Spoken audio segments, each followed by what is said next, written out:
Hello friends, તો સ્વાગત છે તમારું મારી ચેનલ દીપિકાસ કિચનમાં. અને આજની આપણી રેસીપી છે ગ્રીન પુલાવ. એકદમ ગ્રીન એવો અને એટલો ટેસ્ટી પુલાવ બનવાનો છે ને કે તમને પણ મજા પડી જશે. તો ચાલો એના માટે રેસીપી જોઈ લઈએ.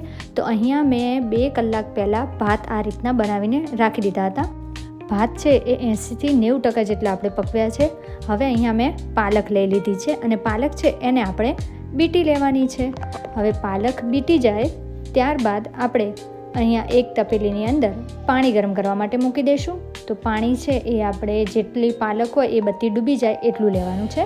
હવે પાણી થોડું ગરમ થઈ ગયું છે તો આપણે એની અંદર જે બધી આપણી પાલક હતી બીટેલી એ એડ કરી દઈશું અને એને આપણે ઢાંકણ ઢાંકી અને એને આપણે કૂક થવા દઈશું. હવે અહીંયા મેં બધી શાકભાજી છે એ લઈ લીધા છે અને શાકભાજી જ્યાં સુધી થાય છે ત્યાં સુધી મારી જરૂરી સૂચના કે જો તમે મારી ચેનલ પર પહેલી વાર આવ્યા હોય, મારો વિડીયો ફર્સ્ટ ટાઈમ જોતા હોય તો પ્લીઝ મારી ચેનલને સબસ્ક્રાઈબ કરો અને નવા વિડીયોના નોટિફિકેશન માટે બેલ આઇકન જરૂરથી પ્રેસ કરો અને વિડીયો ગમે તો લાઇક જરૂરથી કરજો.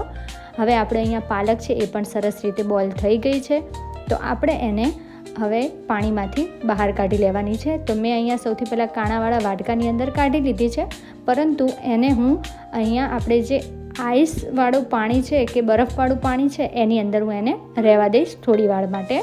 હવે આ છે એ થોડી વાર માટે પાલક છે એ બરફવાળા પાણીમાં રહે છે ત્યાં સુધી આપણે વઘાર કરી લઈએ બધા શાકભાજીનો. તો એક પેનની અંદર એટલે એક વાસણની અંદર થોડું તેલ એડ કરવાનું છે. ત્યારબાદ અહીંયા મેં જીરું એડ કરી લીધું છે. હવે જીરું છે એ સરસ રીતે તતડી જાય ત્યારબાદ એમાં અહીંયા ઝીણું સમારેલું લસણ એડ કરી લેવાનું છે અને લસણને આપણે 1 થી 2 મિનિટ માટે એને હલાવી લઈશું, એટલે કે તેલ સાથે સોતે કરી લેવાનું છે. હવે આપણે અહીંયા એક મોટી ડુંગળી છે એ આ રીતે ઝીણી સમારી લીધી છે અને એને આપણે સાંતળી લેવાની છે સરસ રીતે.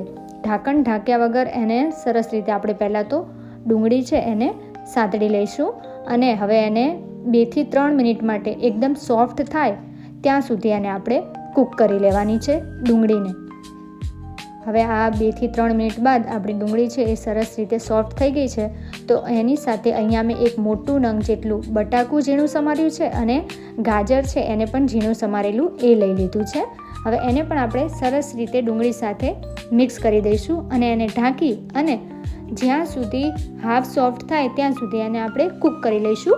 હવે અહીંયા એક મિક્સી જારની અંદર આપણે બાફેલી પાલક, લીલા મરચાં અને આદુના ટુકડા લઈ એને આપણે ગ્રાઇન્ડ કરી લેવાનું છે. જો અહીંયા મેં પાણી એડ પહેલાં નથી કર્યું, પરંતુ જો જરૂર પડે તો જ પાણી એડ કરવાનું છે. તો અહીંયા મેં 3 થી 4 ચમચી જેટલું પાણી એડ કરી એની એકદમ સ્મૂથ એવી પેસ્ટ રેડી કરી લીધી છે. પાણીની જરૂર લાગે તો જ એડ કરવાનું, નહીંતર વધારે પાણી થઈ જશે. તો અહીંયા મેં પાણી 3 થી 4 ચમચી જેટલું પાણી એડ કરી આ રીતના અહીંયા આપણે એક સ્મૂથ એવી પેસ્ટ રેડી કરી લીધી છે. હવે આ બાજુ ઢાંકણ ખોલી જોઈએ તો આપણા ગાજર અને બટેકા છે એ થોડા સોફ્ટ થઈ ગયા છે. તો આ સ્ટેજ ઉપર આપણે એની અંદર બીજા શાકભાજી એડ કરી દેવાના છે. તો અહીંયા મેં ફણસી છે એ સમારેલી લીધી છે અને હવે શિયાળાની સિઝન છે તો લીલા વટાણા મળવાના જ છે. તો હવે એ લઈ અને આપણે એને સરસ રીતે સાંતળી લઈશું.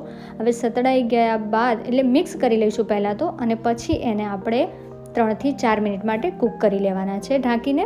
હવે 3 થી 4 મિનિટ બાદ એકદમ બધું શાકભાજી છે એ આપણે એકદમ કૂક એટલે કે બાફી નથી લેવાનું, થોડું એને ક્રંચ આવે ને એ રીતે રાખવાનું છે. હવે આપણે એમાં કેપ્સિકમ છે એ સમારેલા એડ કરી લઈશું અને એને પણ સહેજ ક્રંચ રહે, એકદમ આમ ગળી જાય ને એવા નથી રાખવાના, એટલા માટે ક્રંચ રહે એટલા માટે એને આપણે 2 મિનિટ માટે સાંતળી લઈશું, એટલે કે ઢાંકી અને કૂક થવા દઈશું. હવે 2 મિનિટ બાદ તમે જોઈ શકો છો કે ક્રંચ પણ એવો છે અને શાકભાજી છે એ એકદમ ઓવરકૂક નથી થઈ ગયા, વધારે પડતા નથી બફાઈ ગયા. તો આ સ્ટેજ ઉપર આપણે એમાં જે પાલકની ગ્રેવી બનાવી હતી એ એડ કરીશું અને જે આપણે મિક્સી જાર છે એની અંદર થોડું પાણી એડ કરી એ પણ એડ કરી લઈશું અને આ બધી ગ્રેવી છે એને બધા શાકભાજી સાથે મિક્સ કરી લેવાની છે. હા, જો તમારા ઘરમાં કોઈ ગઈઢા માણસ હોય એટલે કે વૃદ્ધ હોય તો એને જો બાફેલું વધારે ભાવે તો તમે પહેલાં બધા શાકભાજી છે એને બોઇલ કરી શકો છો, પણ એ પણ 80 થી 90% જેટલા બોઇલ કરી લેવાના. હવે આ બધું મિક્સ થઈ ગયા છે ગ્રેવી સાથે, તો બધા આપણે મસાલા કરી લઈએ, જેમાં મીઠું, મરચું પાવડર, ધાણા જીરું, હળદર અને ગરમ મસાલો એડ કરી લીધો છે. અને એને આ રીતે સરસ રીતે બધી જ ગ્રેવી સાથે મિક્સ કરી લઈએ. અને જો જરૂર પડે તો થોડું પાણી એડ કરશું, પરંતુ અહીંયા મેં પહેલાં પાણી એડ કર્યું હતું જે આપણે પ્યોરી સાથે, તો એ પાણી એડ નહીં કરીએ. અને હવે એને આપણે 2 થી 3 મિનિટ માટે ઢાંકી અને મૂકી દઈશું. 2 થી 3 મિનિટ બાદ તેલ એકદમ છૂટું પડી ગયું છે, એટલે આપણી ગ્રેવી છે એકદમ સરસ રીતે પ્યોરી એટલે કે એકદમ સરસ રીતે કૂક થઈ ગઈ છે.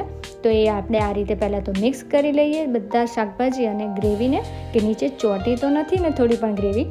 તો હવે આ સ્ટેજ ઉપર આપણે જે આપણો રાંધેલો ભાત છે એ એડ કરી લેવાનો છે. અહીંયા મેં સ્પેશિયલ ભાત બનાવ્યો છે, પરંતુ જો તમારી પાસે ભાત વધેલો પણ પડ્યો હોય ને તો પણ એના પણ પુલાવ એટલો સરસ બનવાનો છે.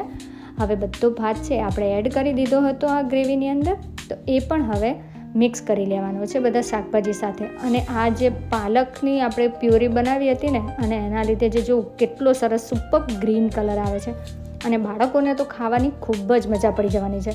દર વખતે આપણે જે યલો પુલાવને એ બનાવીએ છીએ એમાં થોડો ગ્રીન ટચ મળી જશે. તો ઢાંકી અને એને 2 મિનિટ માટે થવા દઈશું.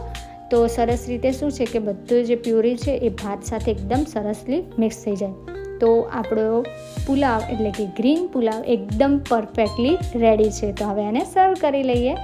તો રેડી છે આપણો ગ્રીન પુલાવ. અને તમે પણ આજે જ બનાવવાના હોય ને તો ચોક્કસથી બનાવી લો. અને જો સાદો પુલાવ બનાવવાનો તો આ ગ્રીન પુલાવ તો જરૂરથી ટ્રાય કરજો. તમને લોકોને ખૂબ જ મજા પડશે અને એકદમ છૂટો દાણો તૈયાર થઈ જવાનો છે. તો રેડી છે આપણો ગ્રીન પુલાવ. એકદમ પૌષ્ટિક છે, કારણ કે આપણે અંદર પાલક અને બધા શાકભાજી પણ એડ છે. તો ચોક્કસથી મને જણાવો કે કેવી લાગી તમને મારી આ રેસીપી ગ્રીન પુલાવની, અને વિડીયો ગમે તો લાઈક કરો.